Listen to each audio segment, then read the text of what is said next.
Good evening, everyone. Welcome to the Cambridge Union.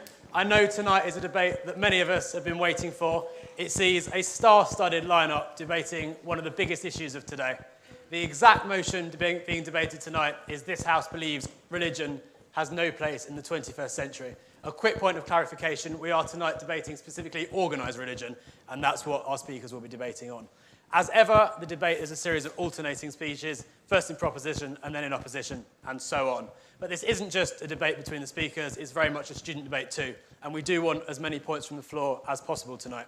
To make a point of information, which you may do at any time apart from during the first and the last minute of a speaker's speech, those are protected, please stand up, say point of information or on that point, and then it is up to the speakers whether they take your point. If they don't do so, please do respect that. It is their right. If they do, and we hope they will, please state your name and college before you start speaking and keep your speeches to a maximum of 1 minute. Another thing to remember, please, we've got people all around the building tonight listening via our feeds. Please wait for a microphone to reach you or no one will hear a word you say.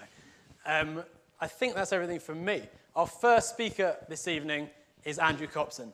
Andrew is the Chief Executive of the British Humanist Association, an organisation representing atheists in the UK. Andrew.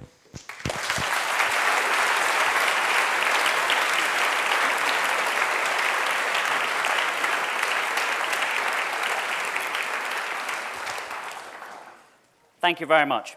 I want to start by once again clarifying exactly what it is we're speaking about this evening, organised religion. We're not talking about individual men and women on their personal quest for values and meaning and purpose in life. We can all go on that journey, and good luck with it. We're talking about organised religion, clearly defined groups that have in-out memberships, categories of membership, hierarchies, whether clergy or otherwise, and an institutional existence above and beyond their individual members. We're atheists and humanists on our side of the house this evening, but we need not be. We could be joined by religious people, many Hindus and Buddhists, obviously, but also individual believers in the monotheistic religions who have their beliefs, but are wary, as we are, of organised religion. And when we say it has no place, we don't mean that it should be banned, persecuted, wiped out, and eliminated, but that the harm it does outweighs the good that it does, and that we would be better off without it. I'm going to talk this evening about some of the harmful moral and social effects of organised religion, which outweigh any potential benefits it might claim, and are peculiarly harmful in the context of the 21st century world. Taken together with the pernicious intellectual effects of organised religion, which Richard will argue this evening, and backed up by the empirical studies that demonstrate the truth of what we're arguing, which Arif will bring to bear, we on this side of the House think that our case for the proposition is indubitable. We can all talk about whether or not organised religion has been a force for good or harm in the past. We can rehearse back-of-the-envelope calculations, hospices and charitable endeavours in the balance against crusades, witch burnings, the Inquisition, 9/11, Avicenna weighed against Osama bin Laden, Francis of Assisi versus Adolf Hitler. But what's relevant this evening is the 21st century and its particular challenges. We'll say more about those as we go along, but it's pretty clear what the context of the 21st century is. A world that's more interconnected than ever it was, a world that is more democratic than it ever was, and a human race facing the greatest existential threats we ever have at the same time as we understand the universe and our place in it more fully than ever before. In a world like this, where do we best get our ethics from? What's the best form of social organisation? What values and principles and attitudes and habits of mind will equip us best to face the particular challenges and make the most of the opportunities offered to humanity? It is not from organised religions that these will come. The first argument that needs debunking is the idea that organised religion is a special spur to moral or social action in our world. All things being equal, most people do good most of the time. And although it's sometimes claimed that organised religion is a force for good because it is an especial motivator to social action, and you may hear this from the other side of the House this evening, there's no real evidence to support this. In the UK, for example, the last citizenship survey showed the percentage of religious people volunteering in their community was the same as the percentage of non-religious people. And although religious charities do good work in the UK and abroad, most charities, 2/3 of them, are secular. High levels of compassion, kindness to neighbours, social cohesion are recorded in some of the countries with the lowest levels of religious belonging in the world, in Sweden, for example, in other northern European countries, and in the least religious states of the United States of America. Many studies that claim to find that members of organised religions are more charitable, more pro-social, more civilly engaged than their non-religious counterparts are flawed because they use, almost invariably, irrelevant comparators. Shared values of altruism and care for others are the common heritage of all human beings, and organised religion adds nothing to plain human compassion and empathy. Or nothing for the good, anyway. There is evidence that people involved in one religion or another behave more kindly to members of their own religion, but here we hit one of the main problems. In this century, when we're becoming ever more interdependent, we need fellow feeling with all people, rather than just with members of our own in-group. And organised religion is certainly not a way to ensure that. Although they often make claims to universal fraternity, the reality in practice when organised religions are strong is very often the opposite, and we can see examples of that all across the world in our newspapers and on our television news every day. So in relation to social morality, organised religion is not a particular good. The good done in its name is incidental to it. It can be secured by other forms of organisation just as well, if not better, and the harm it does of limiting our moral sympathies outweighs any good. Socially organised religion adds an element of tribalism to society, great barriers and divisions which we do not need in our age. This sort of harmfulness is obviously not limited to religions. It can also be a feature of many political ideologies. We can all think of examples from the recent past of that. But organised religions provide a more durable system than most political ideologies. And they're different from political ideologies in that they give a reason over and above and beyond human beings to sanctify their commandments. They can make you fight your neighbour against your better instincts. They can override compassion and empathy to make you harm others in a way that basing your morality solely on human compassion never can. And we can go further. The very view of ethics that organised religions represent, as distinct from a humanist view or a more personalised, disorganised religious view, is a harmful one for our time, out of kilter with modern needs. What is morality? Morality is something that has its foundation in our biology, in the social instincts that we can see that we share with the animals that are most closely related to us. Morality is an organised attempt to reinforce those social instincts. It's generated from human beings ourselves in our interactions with each other, both originally at its source and in an ongoing way. It arises from our dealings with each other, and it's an artifact of our humanity. Organised religions, in their accounts of morality, conceal this fact. They place reliance on commandments issued by authorities external to humanity. They prioritise adherence to rules laid down sometimes millennia ago and in contexts quite different from today's.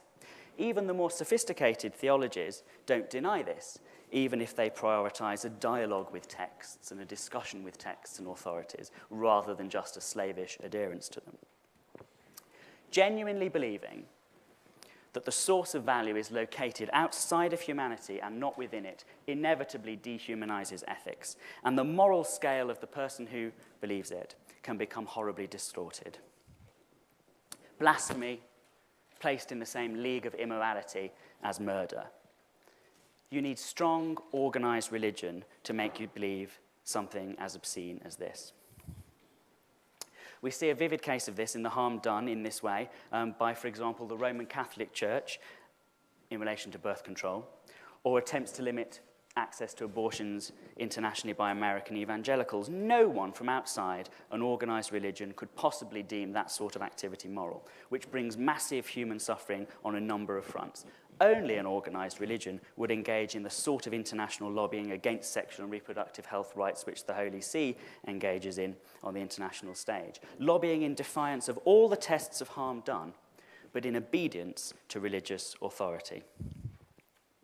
The problems inherent in that view of ethics, the ethics promoted by organized religions, are particularly harmful in our century when the institutional power can magnify their tragic effects worldwide. On top of all this, there is in our world today a growing democratic spirit. People are less willing to live under totalitarian governments than they were, less automatically deferential to authority than they were. You see this in the fledgling democracies of Eastern Europe and in the new democracies in other parts of the world. We have access to knowledge instantly, and we have access to social media that facilitate free exchanges of information. Human freedom is advanced by these processes. Organized religions, with their hierarchies and their natural institutional desire to persist, are the antithesis of this model. We see it all over the world where organized religions, often in contrast to more free-thinking, dissident individual religious believers, line up and prop up oppressive regimes and totalitarian ideologies. Our chances of securing greater human freedom are diminished by this tendency. What is good in any organized religion is never unique. The same good can be secured in some other way. What is unique is very seldom good. What we need in this world is simple human compassion, fellow feeling for all our fellow men and women, a commitment to make our moral decisions in the here and now based on evidence with the goal of human welfare, a determination to organize our affairs globally in a way that will increase freedom and fulfillment in the one life we know we have. That's what we need, and that's the positive case advanced by the proposition tonight. Drivers of sectarianism, multipliers of conflict, proponents of fossilized moralities, fear and favor, sanction-driven moral authoritarianism, distorting our moral scale, producing harm where there need be none, uniquely divisive because of their great importance and their extra-human reference points. Organized religions are undoubtedly a force for harm rather than good in our century.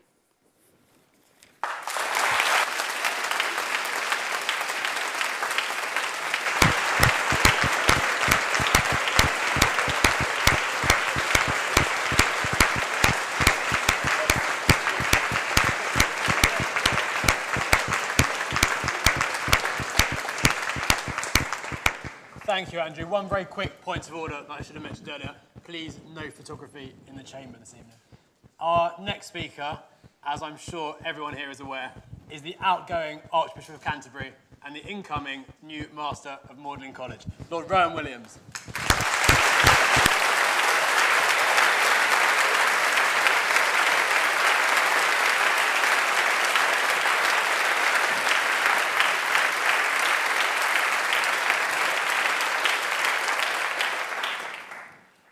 I'm very grateful to the proponent for clarifying an issue which must be in the minds of many of us. Because with all due respect to the authority and influence of this House, a vote for the motion this evening will not change facts on the ground. And the fact on the ground is that religion, organized or disorganized, undoubtedly has a place in the 21st century. And the challenge that we face is not so much whether it should be there or not, as what our attitude should be to it. Critical, indeed. Receptive, I trust. Engaged, above all. And I'll explain why I believe engagement with organized religion is a priority for the 21st century and indeed beyond. I have, of course, to declare something of an interest here in believing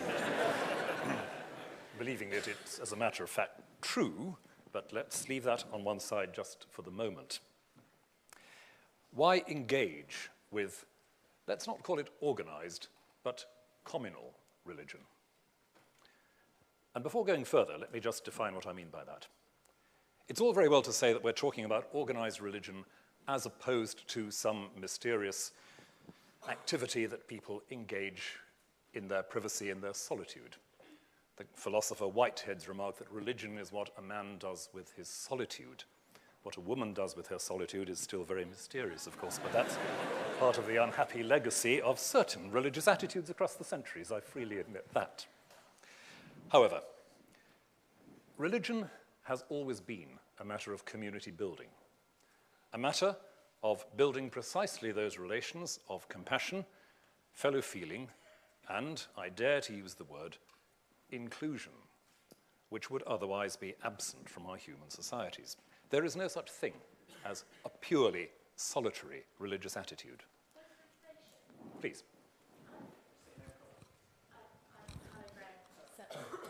Hannah Graham, Selwyn College. Even if we accept that religion was once necessary for community building, etc., in the world we live in today, we have strong communities that are linked not only we're not only linked to the people who live close to us and believe the things we believe, but to people around the world through social networking and such like. So even if we did need religion for community building in the past, why is it still necessary now when it does all the harm that was previously mentioned? Thank you. If I may, I'll come back to that in a while. It's a very important point which I'd very much like to take up.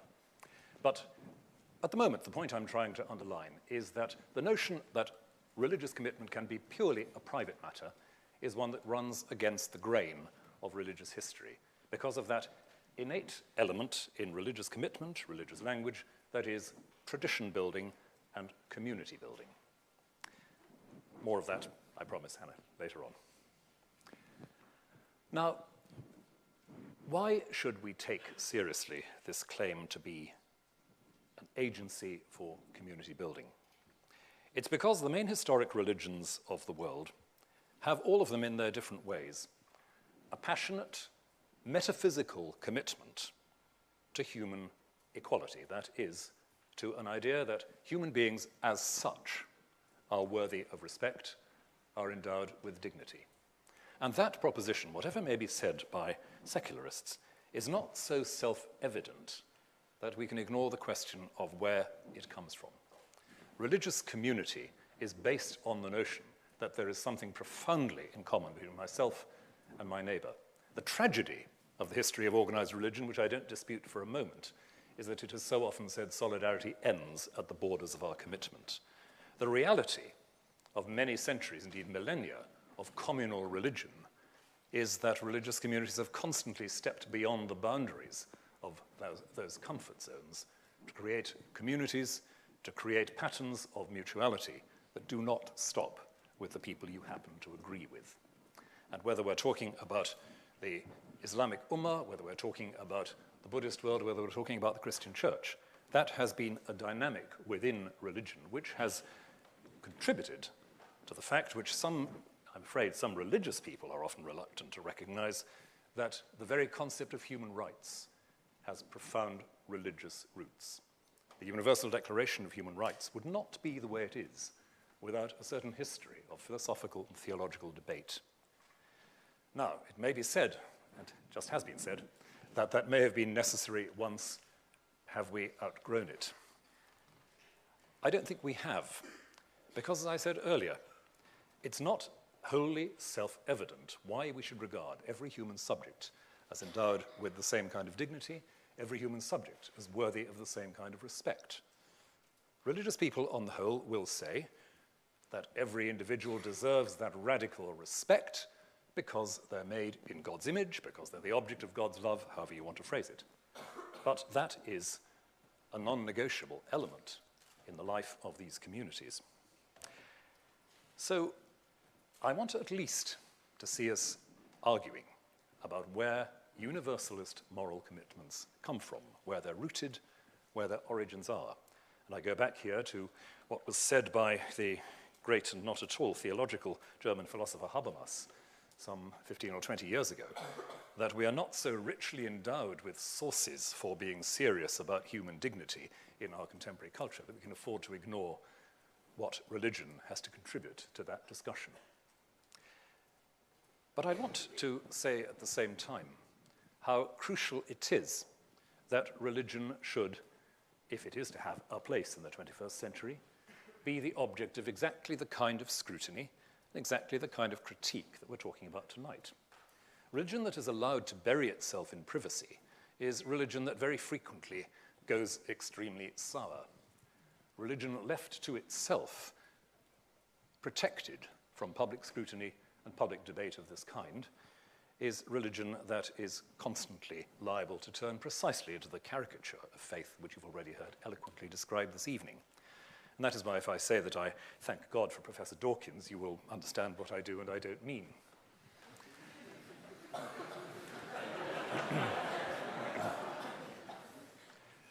It's part of the case for defending, as I would defend, the involvement, for example, of my own church in the statutory educational system of this country. That there are faith schools in this country is not a matter of the state sanctioning the propagation of irrational views without critique.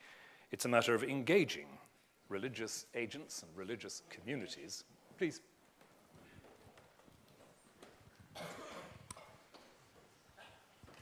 Harry Peter, Clare College. Surely faith schools are the exact example of the kind of thing which divides people because only certain people are allowed in faith schools. And you said that religion was meant to be sort of all-encompassing, but the way I see it, religion only sees to divide, and everybody who's religious sees their way of viewing things and everybody else, and that's it.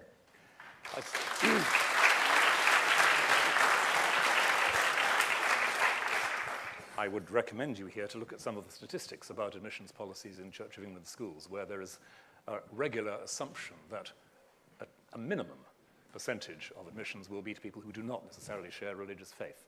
It's not a condition laid down at the door.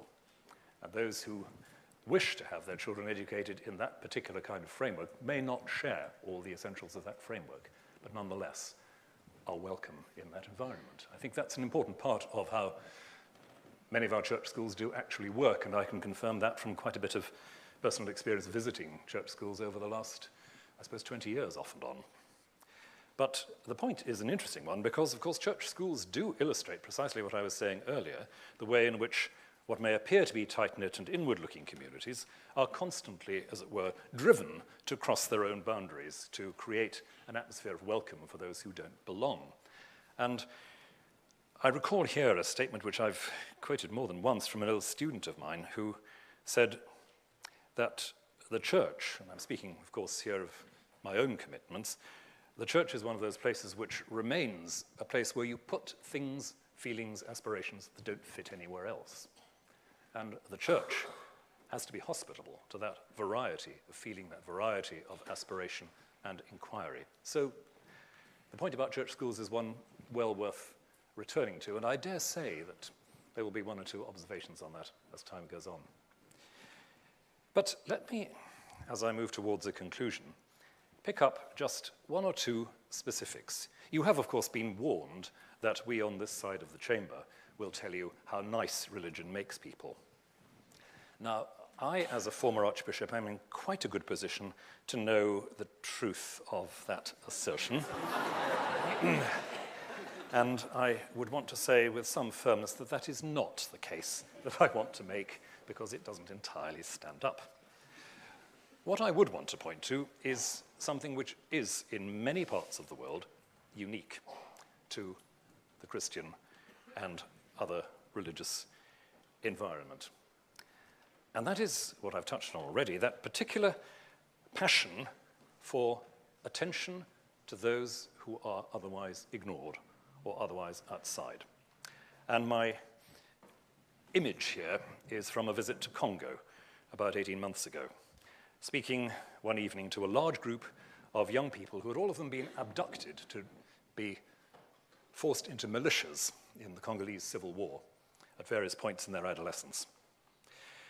About 30 or 40 of these youngsters shared their experience, and said, one after another, without prompting, without agenda, had the church not been faithful to us in these circumstances, and they were people of very varied backgrounds, not all of them Christian, we would not be here recovering our identity as members of a community, as people to whom some kind of dignity was accorded. So long as that process and that pattern remains true, so long as there are religious communities which make a point of attending to, refusing to ignore those who are the edge of their society, those who have no obvious claim because of social usefulness or whatever, then I believe religion retains a place in the 21st century, the 22nd, and really for quite a long time after that. Thank you.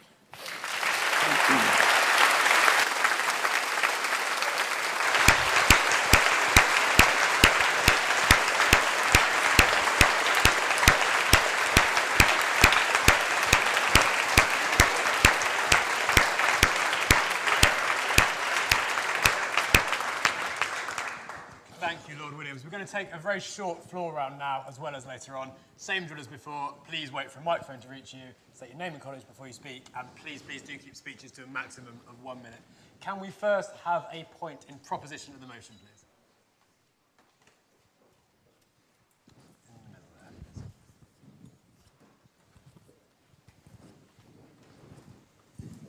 please?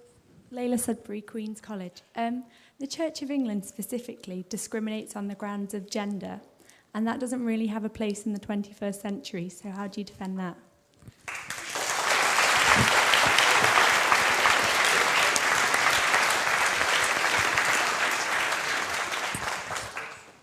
A point in opposition to the motion, please.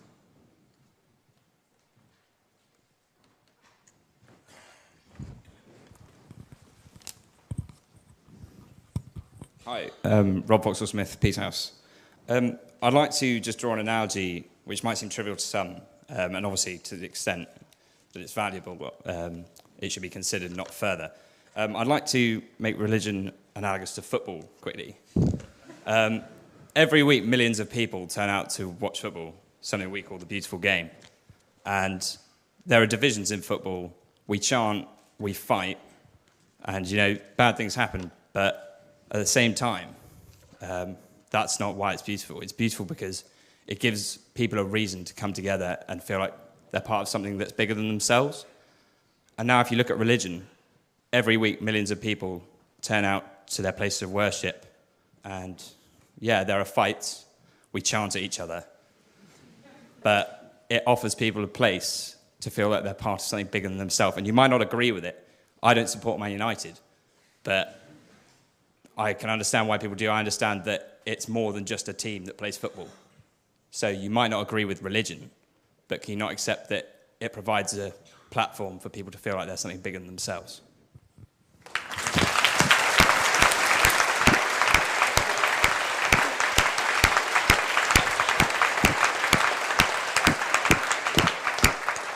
And an initial point in abstention of the motion, please.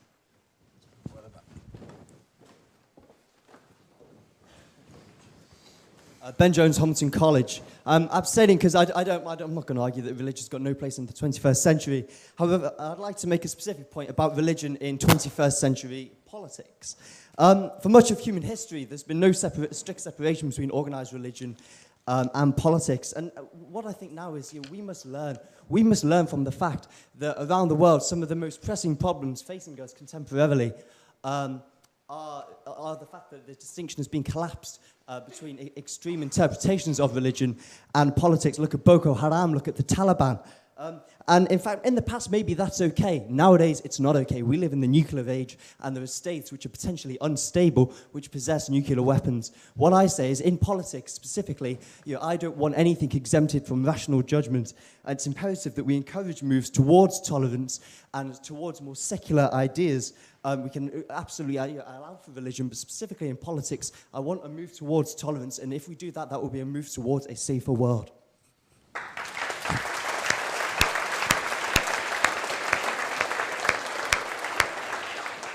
Thank you. We will have another floor round slightly later on in the evening. But to get back to our main debate, we have a speaker who really does need no introduction this evening. A world-renowned evolutionary biologist and one of the most famous critics of religion there is, Professor Richard Dawkins.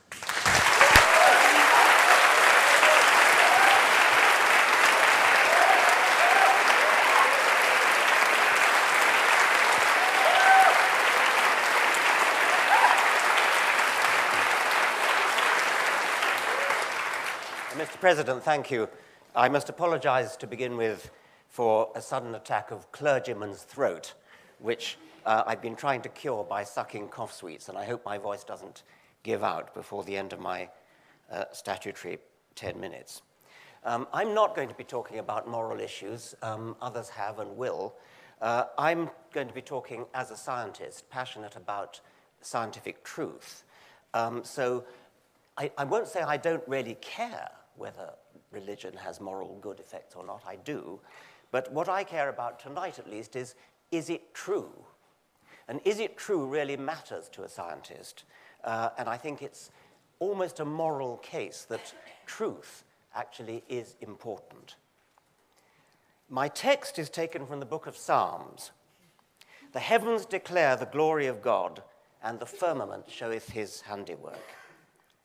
That's the kind of God I could go for, the kind of God I would have gone for if I'd lived before Darwin, the kind of God I did go for as a young man when I was, as St. Paul said, when I was a child. I spake as a child, I understood as a child. How does it go? But when I became a man, I put away childish things. I could go for a God whose primary business was to create the cosmos, to set up the laws of physics, to twiddle the knobs that fine-tune the physical constants in such a way as to foster the eventual emergence of biological evolution. Such a God, a grand God, the God of the cosmos, the God of the physicist, the God the hypermathematician, God the master architect, that would be a God worth worshipping. Probably not worth praying to, for that sort of cosmic God, worthy of proper reverence and respect, would have better things to do than bother himself with the trivia of human prayers and human sins and human preoccupations. The sort of God I would not feel like worshipping would be one who, far from fixing his thoughts on his magnificent creation, was instead obsessed with sin. Sin, sin, sin, sin, sin. The obsession of the Christian God. Interested in nothing but the sins, including private acts which do nobody else any harm, of the members of one particular species of old world primate. On one small planet, orbiting one rather small star amid 100 billion stars, somewhere in the outer suburbs of one ordinary galaxy among 100 billion galaxies. Such delusions of grandeur, to think that a God with 100 billion galaxies on his mind would give a tuppenny damn who you sleep with.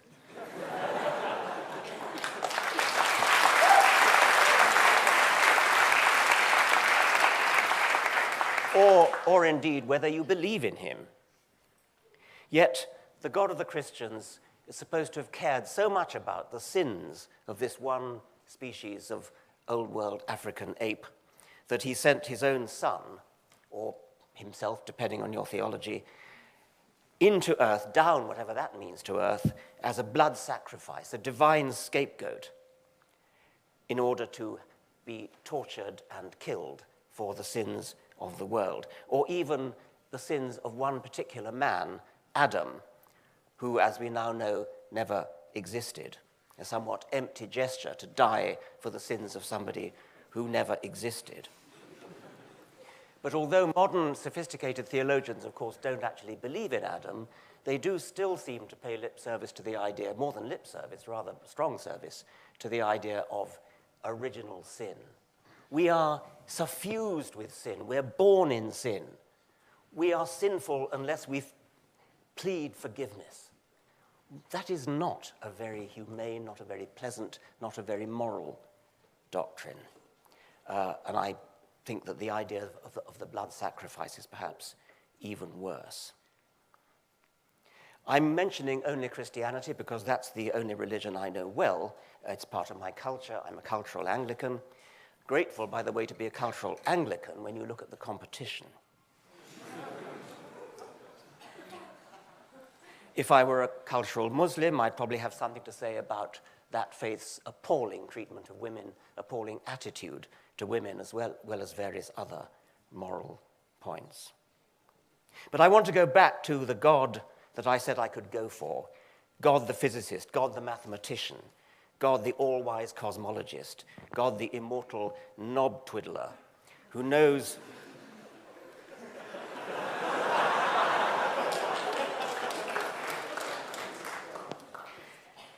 to the umpteenth decimal place the exact value of every physical constant, how it needs to be set in order to bring a lasting universe into existence which is capable of giving rise to life and eventually, perhaps, to us. The heavens declare the glory of, well, something. The fact of your own existence is perhaps the most astonishing fact you'll ever be asked to confront. Think about it. The laws of physics, which just tell you how atoms interact with each other, how fields, how forces interact with each other, have somehow managed to give rise to trees and kangaroos and monkeys and bush babies and us, a species capable of having a brain big enough to reflect on our own existence and work out where we came from and why. That's a pretty glorious thought, and we're at the center of it. Think how a camera salesman might advertise your eyes. You have two elegantly designed cameras in your head, both with ball and socket mounting, so they can be instantly swiveled in any direction and track a moving target. Each can sharply focus an image on a 5-megapixel screen with trichromatic coding for full color vision. It has continuous autofocus from infinity to just a few inches. It has an auto-stopping iris diaphragm that can handle many orders of magnitude of luminosity change. It's a dual-mounted system with sophisticated computer hardware and software in the brain to bring into register the two images and form stereoscopic images. I mean, what an astounding fact that is. And we now know how it came about. We know that it came about by a purely mechanical, automatic process. There was no design. Yes. Lara Kaplan, Emmanuel College. Science has previously said that they know how things come about in the development of science, and it's been proven wrong as well. And Charles Darwin has even said himself that his theory of evolution isn't complete. And I was just wondering what you would have to say about that. Well, it would not be much of a scientific theory if in the 19th century it was complete.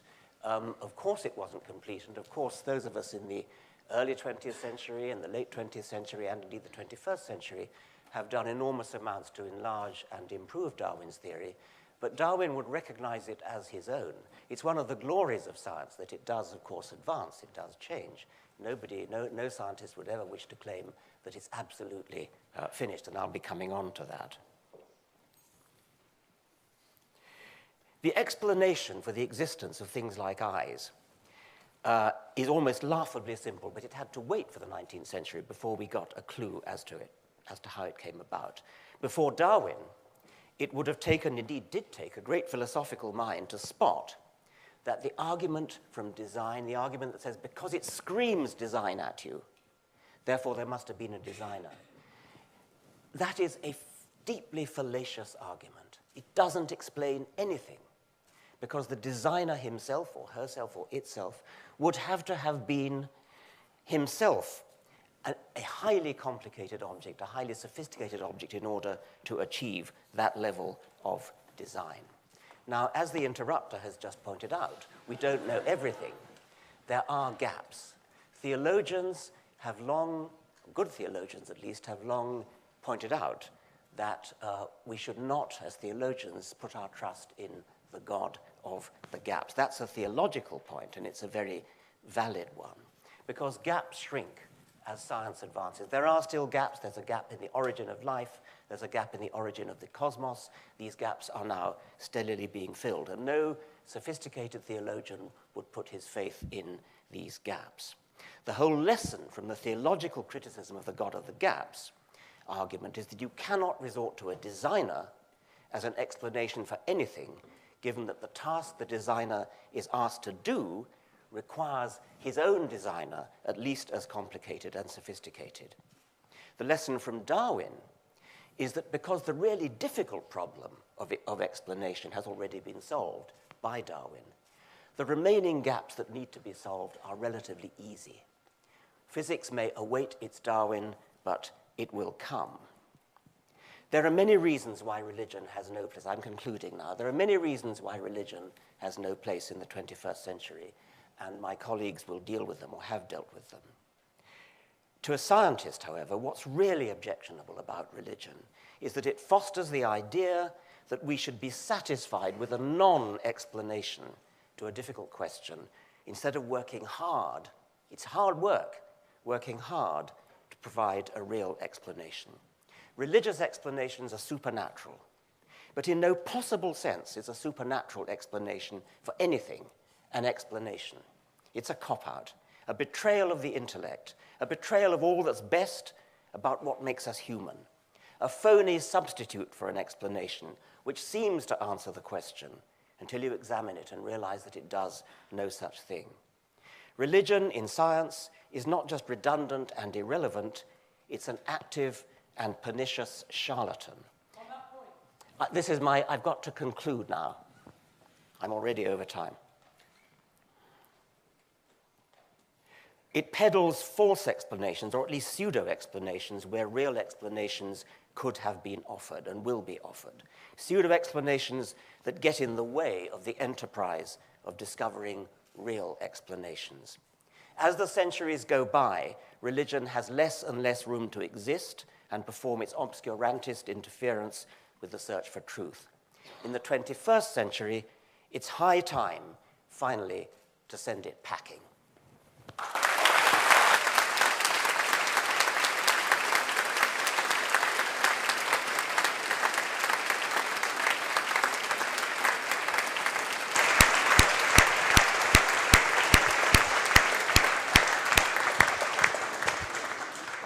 Thank you, Professor. Continuing the case for the opposition is a renowned writer and Professor of Islamic Studies at Oxford. He's president of the European Muslim Network and has been known as the Muslim Martin Luther. Professor Tariq Ramadan.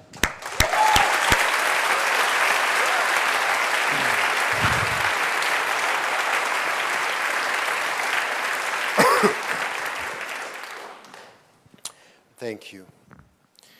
I was surprised by the fact that what I got as a question is that religion has no place in the 21st century, and all the arguments that I got right now were not talking about the question itself, and only concluding on the fact that because we have this idea of truth, the way you think we are thinking about truth from a religious viewpoint or from within the organized religion, we should hope that religions will disappear in the 21st century and have no place. So the argument itself for someone who is a scientist is not very scientific and much more driven by passion. As if there is something which is behind all the scientific arguments, is more passionate than rooted in arguments. And it's exactly the same with what I heard in the first speech.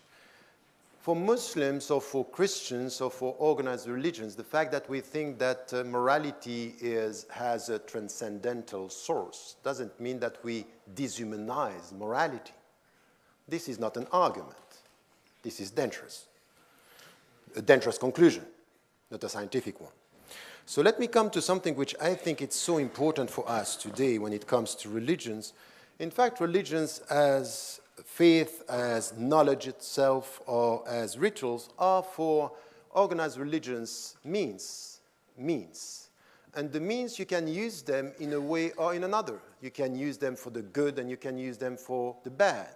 It's not because we have people from within an organized religions that sometimes are instrumentalizing religion that we should forget everything which is coming from within the organized religion and understand what was said, the sources of morality, the way we deal with human dignity, the way we deal with the way we have to deal with our own self. And it's very important. You cannot dismiss the point that within the organized religion, there is a very deep understanding of the concept of human being, what it means to be a human being. It's not only coming from Socrates, it's also coming from a very old religious tradition and a very deep understanding of what is shared in a universal way, which has to do with the way we deal with our heart, our body, and our mind. And the point is that what we get from the organized religion is also something which is very important. At the end of the day, what is good is what you are going to do with yourself. And what is bad is the way you are going to do with yourself. It's a personal responsibility. And in the 21st century, it's something that we have to listen to and at least to respect. And the point for me is this one. If we look at the challenges ahead, the 21st century, we have lots of knowledge, technology, and sciences. And at the end of the day, we have lots of means. But there are critical questions about the ends. What do we want to achieve? And this is the time where we need philosophy and religions and humanists all together to come and to deal with this. We need a pluralistic discussion on this, not humanists telling us we don't need you. If you are truly humanist, you know, please, I'm sorry, I have lots of things to say, so... and I heard because I heard so many things. So the only right humanistic position would be for you to say, I disagree with you from the organized religions, but we need you to have these pluralistic discussions on the ends and the finalities, to use philosophical discussion, not to tell us, in the name of our humanism, disappear. Is this humanism? This is dogmatic rationality. It's as dogmatic as a new religion, as the old religion. Yes, it is. So,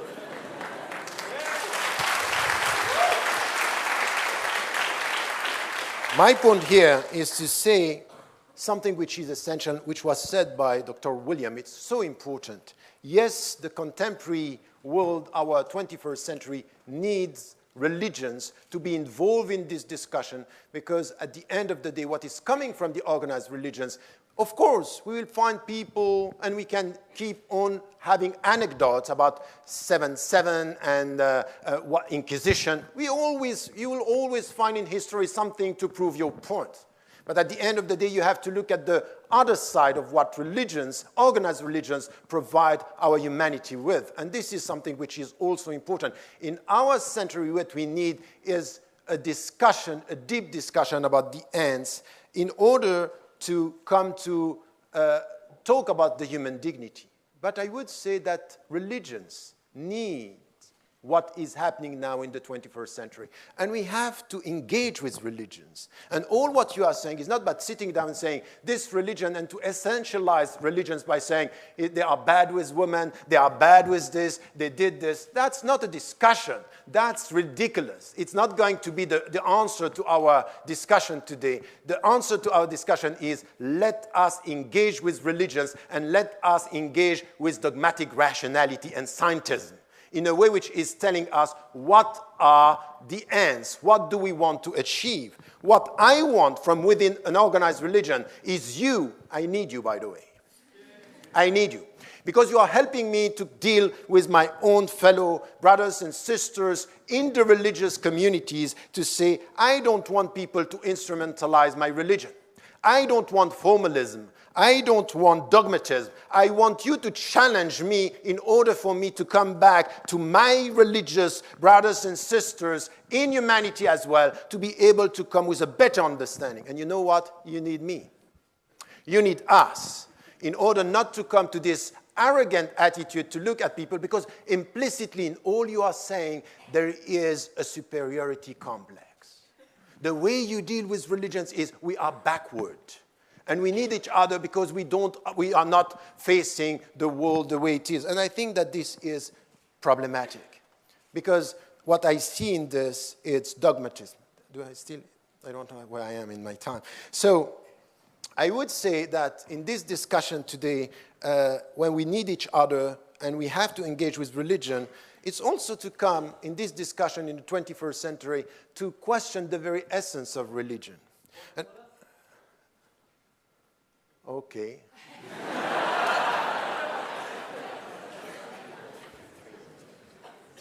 You have 15 seconds.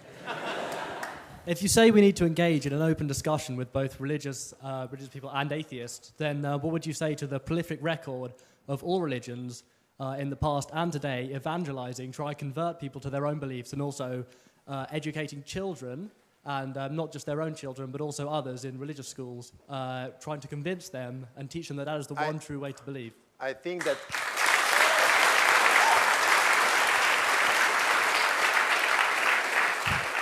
You are exactly explaining my point. This is what I said, that you will always find people within religious, organized religions trying to convince and trying to convert people. But I would tell you that it's exactly the same with some atheists. They want to convert people to atheism. That is the same. And I think that at the end of the day, what is important, what I am expecting from you, as I am expecting from any human being, is to be the witness to his philosophy in his daily life. So if you are an atheist and you have principles, show me your principles. If you are a religious, show me your principles. Don't try to convert me, show me who you are, instead of trying to convince me that I'm wrong and that my truth should disappear from history. Anyone who wants someone to disappear from history, religious thoughts or philosophical thought, is dangerous, because this is dogmatism. This is dangerous. Behind it, this is a new way of dealing with power. My conclusion is to say, if I come to what is needed to our world today, to our world today in the contemporary world, is very much to look at what religions can provide us with.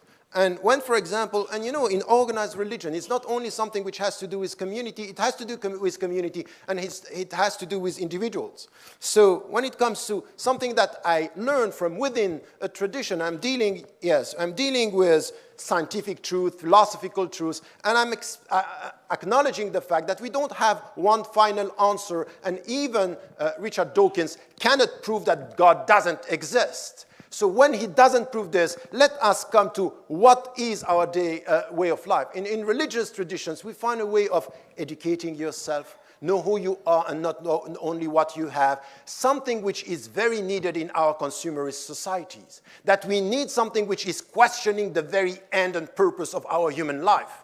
And I think that if we don't take this as something which is the religious contribution to a philosophical and needed discussion on ethics, for example. I don't care about the source of morality. I want to talk about morality, meaning about ethics, about the fact that we need ethics in politics, ethics in economy. And why do you want me to disappear from the discussion because I'm coming from an organized religion? Don't do that. Just say, welcome to the discussion. So my conclusion is, if you are faithful to your humanistic position, you should be against the motion. Thank you.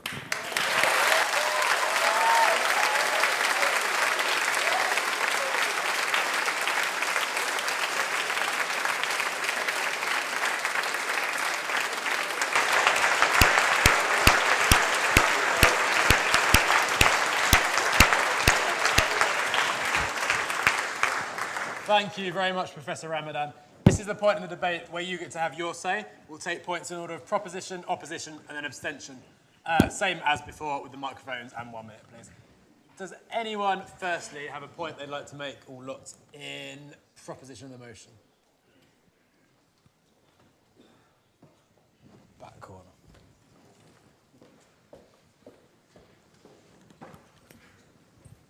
Joe Hazel, Pembroke College. So we heard a lot about the problems with dogma and why that would be really good in terms of religious discourse. But I think I speak for a lot of the House when I say I'm really happy being dogmatic about things like women's rights and abortion and being fair to homosexuals and so forth. And I actually think on these grounds we're willing to stand for so many things that religion, at least to me, organised religion seems to be so dead set against, that actually we're willing to be dogmatic. And we're willing to exclude them from a discourse that we actually think perhaps might be poisoned by them.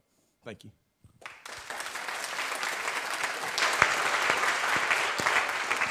A point in opposition, please. Thanks. Matt Hitchens, Emmanuel College. I don't believe in God, but I do really like Christmas carols. And that's not to trivialize religious practices, but that's only to say that I do think religion has a role in the 21st century society, if only as sort of an outgoing example. And so we can take the ritualistic, communal positive aspects of a religious society forward into a secular future.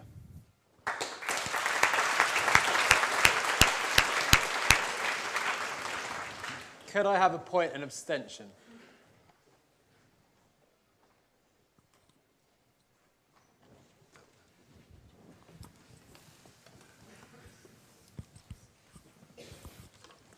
Morgan Lowther, Christ College.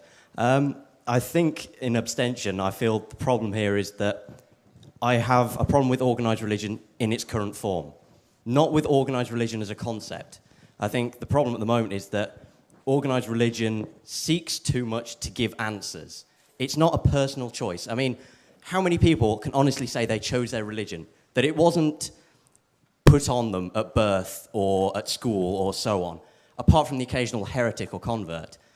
I mean, it should be a personal choice. The answers aren't easy, but let people have questions and let the answers be difficult, but let it be a choice. Organised religion could provide that if it didn't push itself on people. Thank you.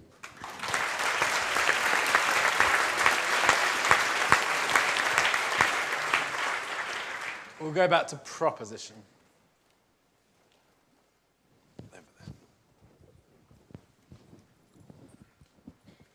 You said, it's Bridie down in college.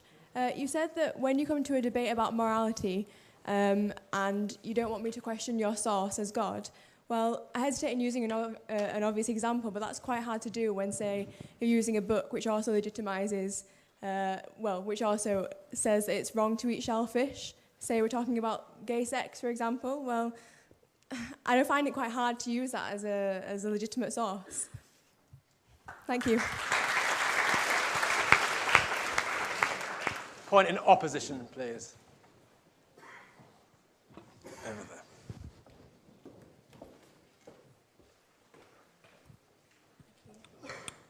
there. Catherine Bond, Murray Edwards. I have a serious problem with the idea of treating the Bible as scientific fact rather than an example of humans exploring their own faith and showing their own faith. I have a serious problem with people continuing to identify religion with dogma rather, as the gentleman over there mentioned, as a personal journey of faith. And I feel that the idea of treating the Bible as a spiritual fact misses entirely the point of it as its spiritual and personal object.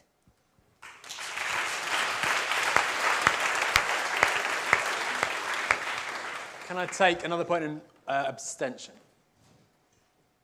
Just to...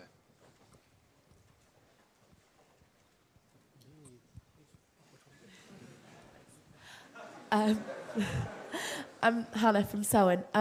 While I have a lot of sympathy with Professor Ramadan's point about not completely excluding someone from the debate because you think they're wrong. I mean, I'm not religious myself, but I'm slightly afraid of completely pushing someone out because I disagree with them, because I can see that might be seen as dogmatic in a way that people might have accused certain members of the proposition of being.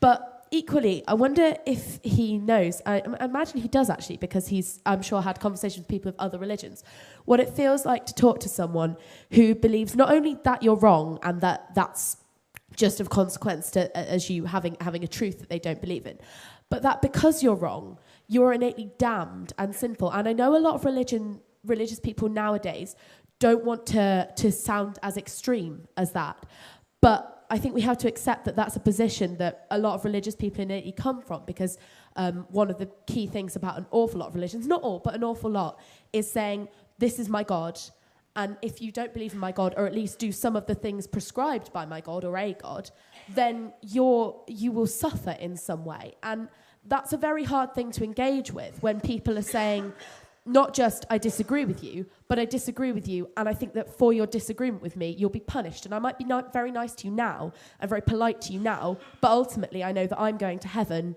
and you're going to suffer in hell or equivalent. And that's a very hard thing to engage with. And I wonder why we should be asked to engage with something that says that about such a large group of other people. What was that? Anna Sargent, what was that? Was that abstention? We'll take another point in proposition of the motion, please.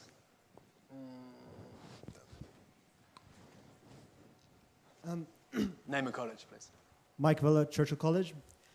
I have to say, I find it incredible that someone could go to the Congo and conclude that religion is a fantastic thing because of what they've seen in the Congo, where my experience of that part of the world is that, first of all, religion was forced upon people there by colonial slave masters, and until recently, religious people, I mean priests, have been strongly implicated in genocide. It takes an extraordinary leap of mental gymnastics to go to Congo and conclude that religion is a brilliant thing which helps people.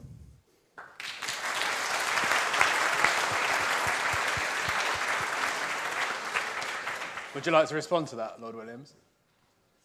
Would you like to respond? Yeah? Please do. Can we just get a microphone to you? Sorry.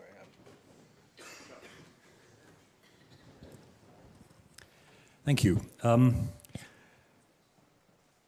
I understand that the background of all kinds of conflicts, all kinds of suffering in the continent of Africa and elsewhere is shaped by religion as it's shaped by many other factors. What I'm reporting, though, is not history, but what is actually happening at the moment. What is actually happening to make a difference to the lives of people who would otherwise be on the refuse heap of society. These are people who, and Congo is not an example where genocide has been in any sense promoted or colluded with by religious groups. What has been happening in Rwanda and Burundi, which I take it are the examples you're thinking of in terms of religious involvement, is not religion being responsible for genocidal activity, but genocide sweeping in its trail, tribal-based genocide sweeping in its trail, religious people along with others. It happens because I have a less sunny view of human nature than Professor Dawkins does. It happens to religious people as it happens to others. That's why I say that what I see as distinctive about the religious contribution is not that religious people are drawn in to appalling, cruel, bigoted, exclusive behavior, but that something else breaks through again and again and makes that kind of difference. Albert. Professor Ramadan, a very quick point just in response to that, I believe. Yes, quickly, 2 points about what you just said. About some of the religious people that you can meet and talk to, and they can let you think that because you don't believe in what they believe, you are going to be punished or you are wrong. I think that once again you can find some mindsets that are like this. Can you just reduce all the religious people to such an attitude? I wouldn't say so. So I think that in order to be and to go beyond this, we need to engage, and we need to have we need to get the very essence of religious traditions and to understand that it helps the people to be better in many ways. So just to take 1 or 2 anecdotes to prove that all the religions are like this, I think it's wrong. And I always think that we have to engage with whoever you disagree with. And my last point is about being dogmatic. We don't agree on the definition of dogmatic. What you are saying is that you are very clear on the fact that you are not going to compromise on some rights for women and for human beings, and I will be with you. Dogmatic is not this. Dogmatic is to be so sure that you are right, that you are not able to listen to what is said, that you are so sure that you want to impose your position, and you are not going to change anyone in such a way. Dogmatic minds are dangerous. Clear minds, open minds are the future.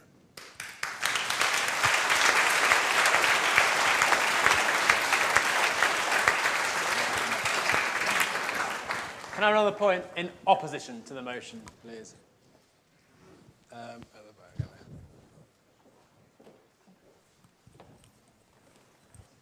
Thank you. Raza Habib, Emmanuel College. I'd like to take this opportunity to respond to Professor Dawkins, who opened his speech tonight speaking on behalf of scientists. And Professor Dawkins spoke and made a speech in which he claimed that religion does not offer answers and that scientists care about truth. He said that truth in science is almost a moral question. And he almost centered his entire debate around this. And I'd like to speak, as a student of science, as a physicist, And so that I'm a scientist, but I don't feel the same way he does about truth. Because speaking as a physicist who has to deal with the fact that we say 75% of the universe is invisible and we don't know what it is, speaking as a physicist who says that actually we treat subatomic particles that are both waves and particles at the same time, we don't have truth anymore. Physicists sacrificed truth a long time ago. In fact, you speak to a lot of physicists, they say they're anti-realists. They don't believe science is true. That's a standard position amongst a lot of scientists. And in fact, it's non-sequitur to the debate. Because at the end of the day, whether we believe science is true or God is true is irrelevant to whether or not we think religion has a place in the 21st century.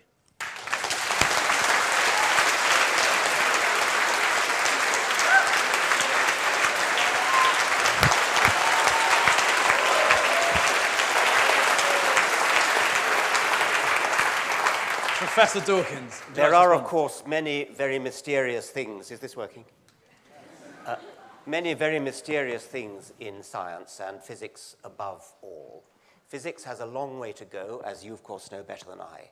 Physics has a long way to go, and there will be mysteries to be solved. The physics of maybe 500 years' time will be perhaps more mysterious than we can possibly imagine. But it's a huge fallacy to say that because there's something we don't yet understand, therefore religion is going to be the one that fills it. The very idea that because there are mysterious things we don't understand in science somehow means that we're going to find wisdom in a collection of Bronze Age books is palpably absurd.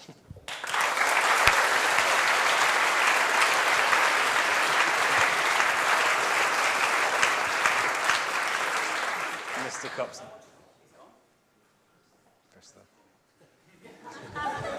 I'm not a scientist or a technologist of any sort.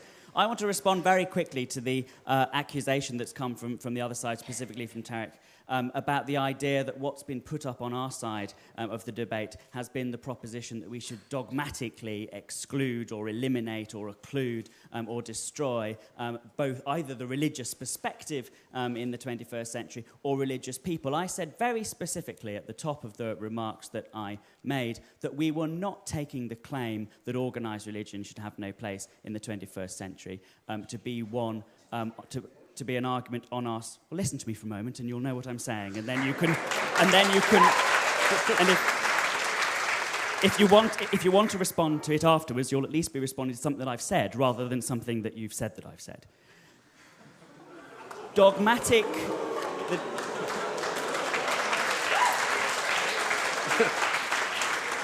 Which is a good definition of dogma, actually, in some people's minds. I don't want to take up too much of your extra time. So just to say that what I was talking about was not proposing the motion with a view to eliminating such people and excluding such people. Of course, in reality, if we want the 21st century to be a success, we're going to have to reach out to each other across those divides. That was a major part of the argument that I made. What I'm saying that, in the hypothetical world where we could be without organised religion in the 21st century, it would be a better world. And I want to, I still stand by that, but that's what I'm arguing. Not that it should therefore be eliminated, but that we would be better off without it if it didn't exist. And that's not to say that religious people don't do good, nor that they might find for them the sources of their goodness in their religions. It's to say that they would do just as much good and be just as good if they were Confucians or humanists or took their morality from other non-organised religious sources. Thanks very much.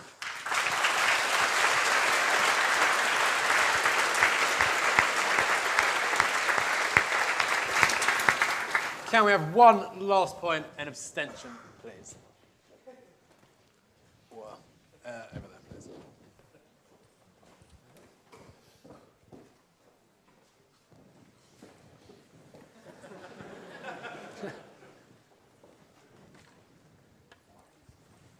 Hello. Is it working? Yes. Gideon Farrell, King's College. I just wanted to pick up on some of the points made by Lord Williams about the kind of inclusiveness of religion. So I think there have been quite a lot of disingenuous points made on both sides, and we're kind of dodging the argument a little bit, which is more about whether or not it has a place, not whether we should get rid of it, as was just said.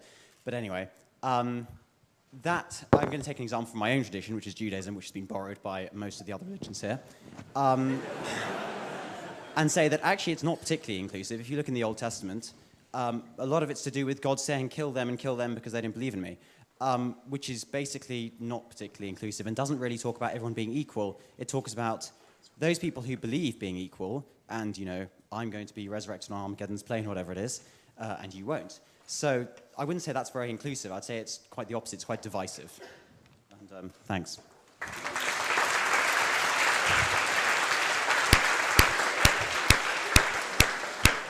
Thank you for all the points from the floor. We want to get back again to our main debate. And closing the case for the proposition is Dr. Arif Ahmed. Dr. Ahmed is a senior lecturer in philosophy here at Cambridge and an ardent critic of religion. Dr. Ahmed.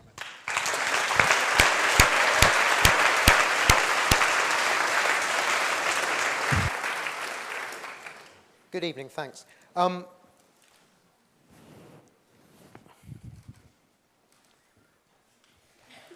Excuse me a second. Let me just start by talking about dogmatism. I took dogmatism to mean believing things in spite of the evidence and not being sensitive to the evidence. And of course, the view that Professor Dawkins and Andrew and most secular humanists propose is, on that definition, the very opposite of dogmatism. Of course, if there were evidence for the beliefs that Rowan Williams has or the belief that Tariq Ramadan has in God or theology or resurrection or any of these other things, we might start to believe it. But the fact is that despite more than 2,000 years of trying, nobody has produced a shred of evidence for any of those things. Of course, yep. What would you fancy as evidence then? Maybe they're just looking at evidence in slightly different ways. One of two things. One of two things. Yeah, so the question was, what would I take as evidence? Maybe they mean something else. One of two things, exactly the same thing as we take evidence to be everywhere else, namely either a valid argument, that is an argument with true premises from which the conclusions follow, or something like an empirical argument, the sort of evidence we have, for instance, that drugs work, or planes flies, or all the other things to which we trust the most important decisions in our life. On the point of evidence, of course, the other thing I would say is that neither of the speakers on the other side, as far as I could hear, produced a single piece of evidence for any of their assertions. There was quite a lot of philosophical talk and gesturing, and rhetoric of one sort or another, and patterns of mutuality and various other things. But nobody, as far as I could tell, cited any specific case, except the one example of the Congo, which was rightly disputed, or any actual evidence at all for any of the things that they said. I'll come back to some of these points later. Let me now say something about the nature of the question that we're discussing. The issue is whether organized religion has a place in the 21st century. One point that I think needs emphasizing that hasn't so far been emphasized is that by religion we don't just mean Christianity, and we certainly don't just mean the Church of England. We mean Mormonism and Baptism, Seventh-day Adventism, Pentecostalism, and all of the other Christian sects, also Hinduism, Voodoo, Scientology, and Islam. These are all parts of religion, and in fact, it's fair to concentrate more on those than upon the Church of England, because some of those are the fastest growing religions. Islam is the fastest growing major religion in the West. The evangelical churches are the fastest growing Christian religions in the United States, and I believe, in fact, in the world, the evangelical and Pentecostal churches. Whereas, on the other hand, the Church of England has declined by about 80% since 1970, or rather, the number of children going, I think, to church has declined by 80%, and the actual number of Anglicans has declined by 50% in that period. So, of course, well, do you want a point of information?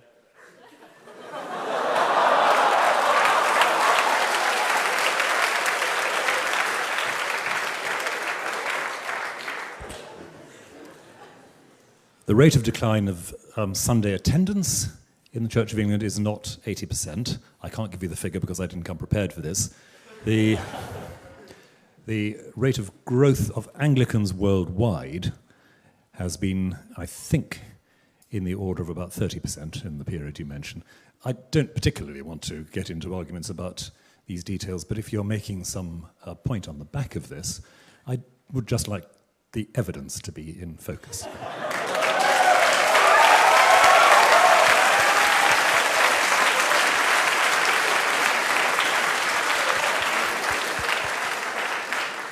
Yes, that's correct. The evidence concerns rate of church attendance, and that was data taken from 2009. But the point that I'm making, of course, stands, which is that we should be concentrating on the religions that are fastest growing. And in Europe, that is Islam, and in America and the rest of the world amongst Christianity, that is the evangelical churches.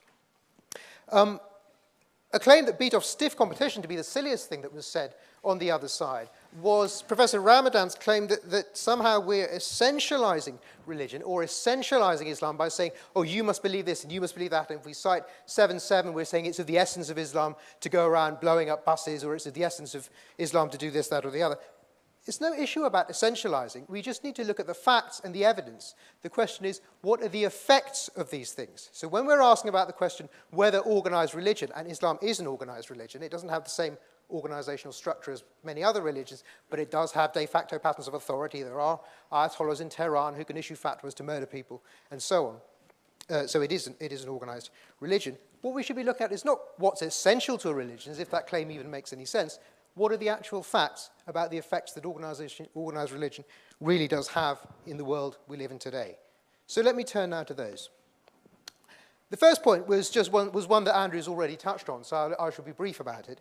And that's just a question to do with, well, issues about social capital and social cohesion and vague terms like that. When we ask about what are the actual effects, we find that there are plenty of studies, the most recent having been in 2012, showing that, as Andrew said, non-religious people show more kindness, more generosity in random acts of kindness. Compassion has more of an effect towards altruism in those people than in religious people.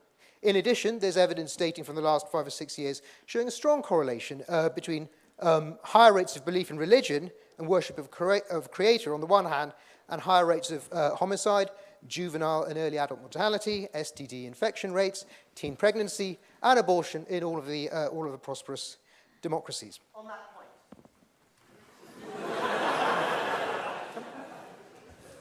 But, sir, correlation doesn't imply causation. If you want to establish that religion has a causal role in this, you need to consider the inherent structure of religion and what it is inherent to religion, that it means that it is not simply an accessory to these harms, but rather a causative factor.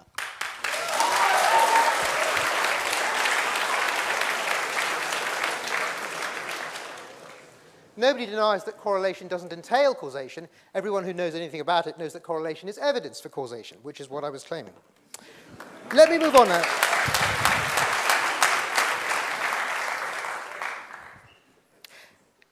Let me move on now to two other issues. There were three points that I wanted to say about the effects of organized religion. One of them was that to do with ethics. The second one is to do with what you might call the price of social cohesion, if you take that term seriously enough. And this is, of course, the persecution of people who want to live their own lives in ways that religions, for one reason or another, consider inappropriate. The example I'm going to discuss, I could have talked about many things. The example I'm going to discuss is gay people. So, for instance, I mean, an anecdote, just one anecdote, amongst many that I could give, is the fact that in 2009, when the death penalty for homosexuality was introduced in Uganda, I think reintroduced or introduced in Uganda, people on both sides of the debate at the time agreed that the main impetus for bringing that back, and it did come back, was a US evangelist pastor called Scott Lively from a group called Defend the Family International, who ran a seminar there proposing exactly that. His aim being, as he said, to expose the truth behind homosexuality and the homosexual agenda. Now, obviously, that's just one anecdote. I mean, the facts are that in many Islamic countries, there is the death penalty for homosexuality. In Saudi Arabia, for instance, and Iran. In the UK, 39% of Christians don't agree that homosexuals should have the same legal rights as heterosexuals. This is from a poll in 2009. And from another poll in the same year, 0% of Muslims think that homosexuality is morally acceptable. I could go on, but you get the point. And these are actual facts. This is data. This is not me waving my hands in the air, making some semantical hair-splitting or giving some murky philosophical argument. These are facts, and perhaps the opposition would like to tell us which of these things are in fact not facts, or which of these studies are flawed. Let me go on to the third thing, which I think is perhaps the most important, which is freedom of speech. There are various cases that I might cite.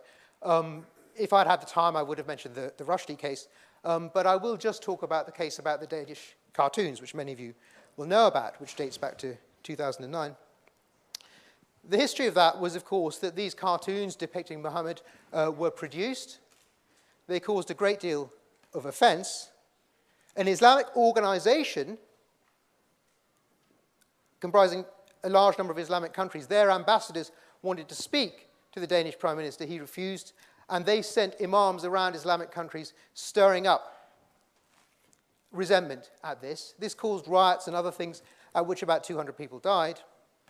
And it has an echo even in Cambridge, I'm sorry to say. Those of you who are at Clare College might know, you probably won't remember, but you might know that about 4 or 5 years ago, a student at this college was nearly thrown out of the university for publishing a magazine in which those cartoons were shown.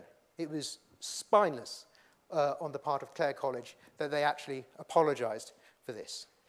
Perhaps what's worse than the real threat of the fact that violence is really committed against these people and other people, for instance, in connection with the Satanic verses, when they produce things that are critical of Islam, is the chilling effect that it has. There are things people don't do and don't say and are frightened to say now because the fastest growing religion in Europe now, organized religion in Europe, is offered a real threat of violence against anyone who criticizes it. That's an effect. That's an effect of organized religion, a demonstrable effect of it.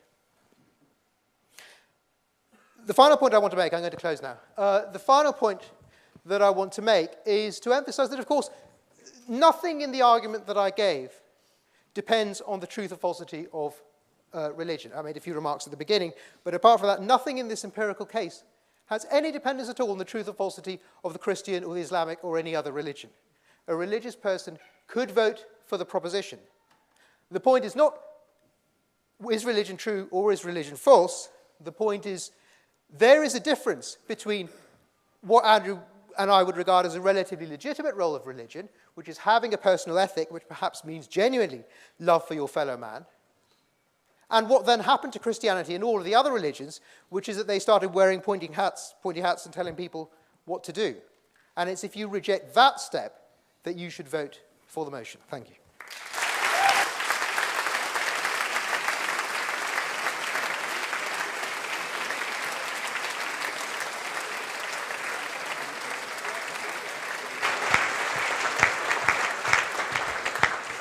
Thank you, Dr. Ahmed. Our final speaker tonight is Associate Director of the Henry Jackson Society, Associate Editor of The Spectator magazine, and a well-known commentator on issues of religion, extremism, and immigration, Mr. Douglas Murray.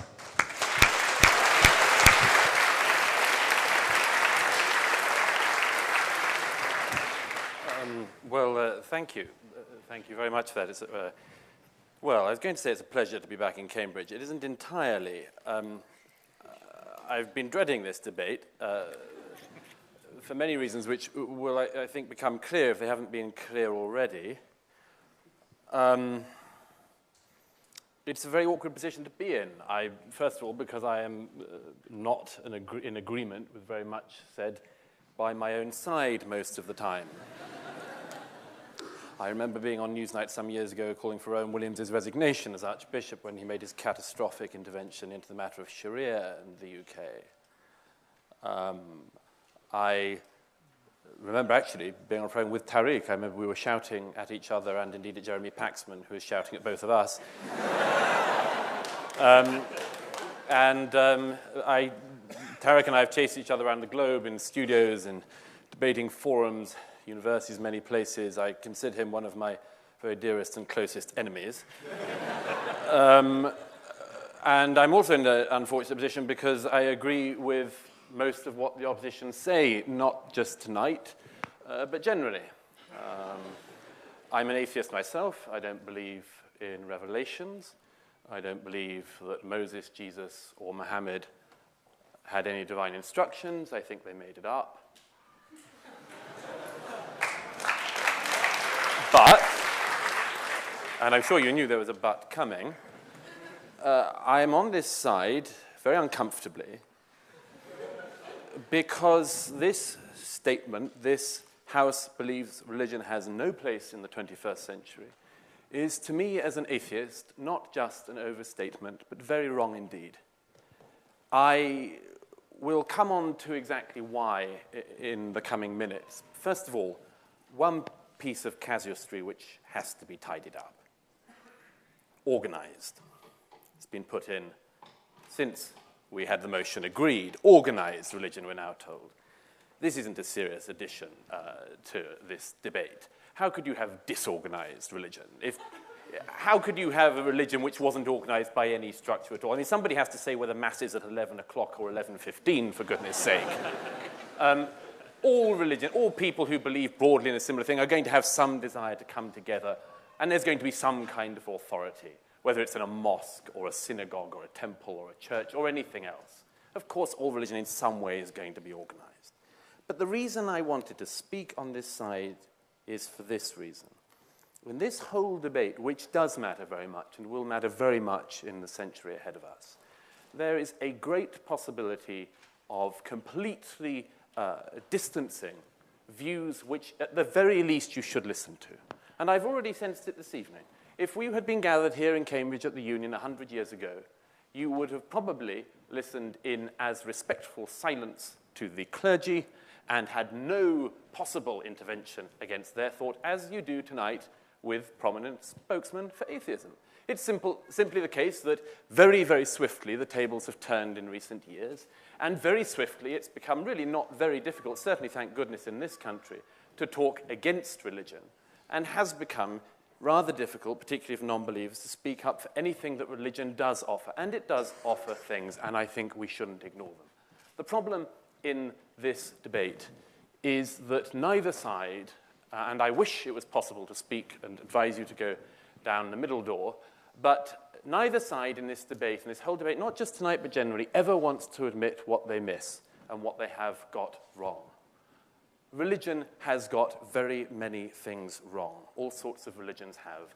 They always leap into truth claims. They scientize their claims. What they have that is true in part becomes dogmatic so often. There are very many things that religion has got wrong, which Professor Dawkins and his colleagues are very good indeed at explaining. But atheism has got things wrong as well. It is not a flawless system or a flawless belief, and there are things which atheists miss and are, I think, very worried about admitting that they miss, if I may. Are very worried about admitting that they miss. The German philosopher who Rowan Williams has already quite quoted tonight, Jürgen Habermas, coined the term a few years ago. A beautiful term, it's worth bearing in mind. He said he wrote an essay called The Awareness of What is Missing. He just posits the fact that in the secular state, with an atheist mindset, there are some things you miss. And the non-religious very rarely want to mention this. But there are things that they miss. If we were to get rid of religion entirely in the 21st century, very many people, not only themselves would miss it very deeply, but there would be all sorts of questions which people have in their lives, which would remain, if not completely unanswered, then answered incredibly quietly. Secularism and atheism have all sorts of truths to argue, but their voice is very quiet on many things that matter to many people. The voice of atheism is at least quiet in the face of death, in the face of human tragedy, of suffering. It has very little to say to people who seek, for instance, some kind of reconciliation or forgiveness or repentance, all sorts of things which religious traditions have addressed. You may think that the religious tradition is wrong in its origin, but they do address these questions. They have tried to. They have tried to build a philosophy on this. And at the very least, if you were to throw out at this very moment all religion in the 21st century having no place, many people would be deprived of these things. Andrew Copson, in his, I thought, somewhat presumptuous speech, if I may say so, portrayed a future in which, if we just dropped religion, we would be running into the sunlit uplands, where everything would be terrific, we would be reasonable creatures in a reasonable universe with reasonable desires, reasonably answered. Are you sure about that? Are you absolutely sure that if you tell a generation, 2 generations, 3 generations, religion has, and let's remember, no place in the 21st century, are you sure that we arrive at those sunlit uplands? Or is it possible that if you tell people enough that they live a meaningless life in a meaningless universe, in a meaningless existence, that you may just get something like a perpetual version of The Only Way is Essex?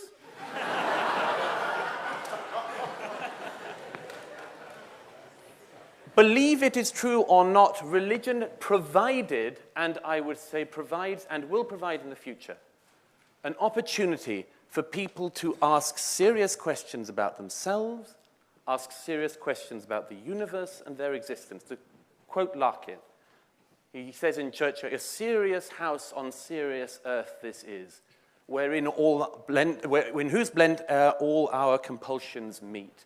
It is the case, I would submit, whether you believe, as I say, in the literal truth of religion or not, whether you believe or go to church or synagogue or mosque or whatever yourself, it is the case that these places used to provide, and provide for many people still, a place to ask questions which in other places in their lives, without that, they simply have no such opportunity to ask, to address. You know, somebody said earlier that, have we outgrown it? I just wanted to raise a couple of things. They say, it may seem a contrarian viewpoint. It is not, I can tell you. There are several things that have been cited tonight about religion which need countering, and I'd ask just for your forbearance as I mention these. It's come up several times, community building. Alain de Botton wrote a really very bad book recently called Religion for Atheists. But there were several very good points in it. And one which I'm not sure is able to be refuted is this, that among other things, church provided people who had nothing in common other than the place that they found themselves in, that they found themselves sitting in a pew beside somebody, with a form of common humanity which is missing in the modern age. Andrew said, well, we've got Facebook and we've got social networking. Many of these things are very good. There's all sorts of good that can come from them. It also means you are very able to agree and to meet all the time people who agree with your point of view. You can found Facebook groups with people who agree with you already. You can found social networking groups with people very like you. I'm sure after you leave Cambridge, you will be able to have old alumni Facebook groups which put you in touch with other people very like you. Church and organized religion, among other things, and I think it's worth noting, allows people to sit beside people in a place with a common aim, with whom otherwise they have absolutely nothing in common, no socioeconomic bond, no cultural bond maybe, except for the fact that they have found themselves in this place together. One other very quick point before I start to wrap up. On several times tonight, it's already been mentioned about the simple evil that religion does because of abortion and so on. I would just make the following intervention in this. Many times in debates in the House of Lords and in the Commons about abortion, about euthanasia and these sort of things, yes, religions have got very many of these things wrong. But if you look at the contributions to these debates, the contribution of the religious to abortion issues and to right to life issues and to partial birth abortions and all sorts of other things and euthanasia is not nothing. It injects a sense into society and into the debate as long as it cannot harm and hamper scientific progress, and I'll get onto that in a second.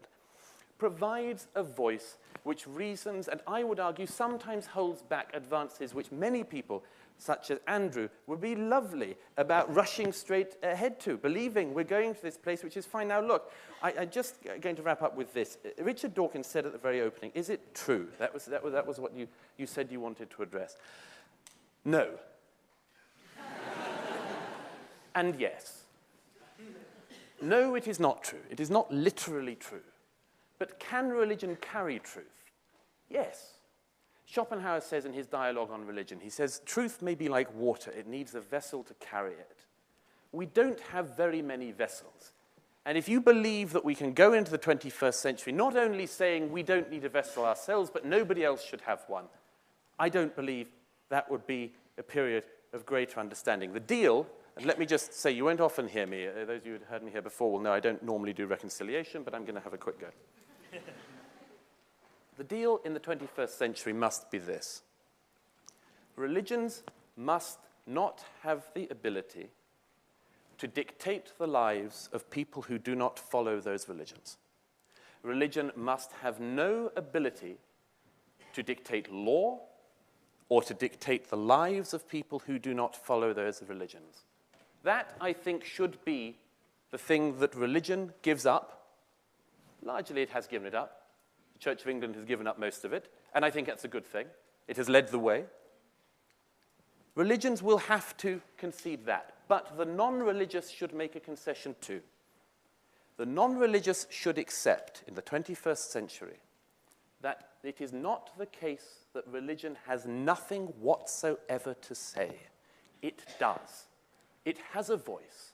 It has a contribution to make. It is thoughtful in parts. It has thought things over. If the 21st century is to work, it will involve all of these things. It will involve religion knowing its place, but it will also involve atheists and secularists knowing that their place is not to dismiss, deride, and laugh at as meaningless something which seeks for meaning. If the 21st century is to work, religion will have a place. People can agree with Professor Dawkins and his colleagues, but no rational person could agree with this motion. Thank you.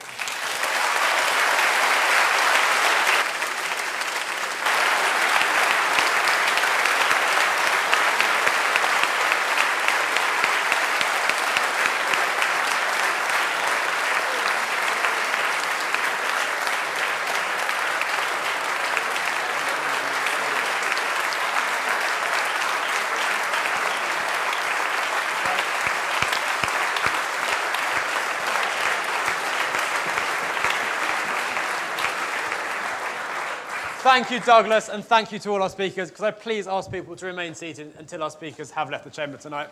As ever, the door by which you leave is significant. Eyes to the right, nose to the left, abstention straight down the middle, and the result will be announced in the bar in about 15 minutes. Thank you to all for coming, and I hope to see you next week.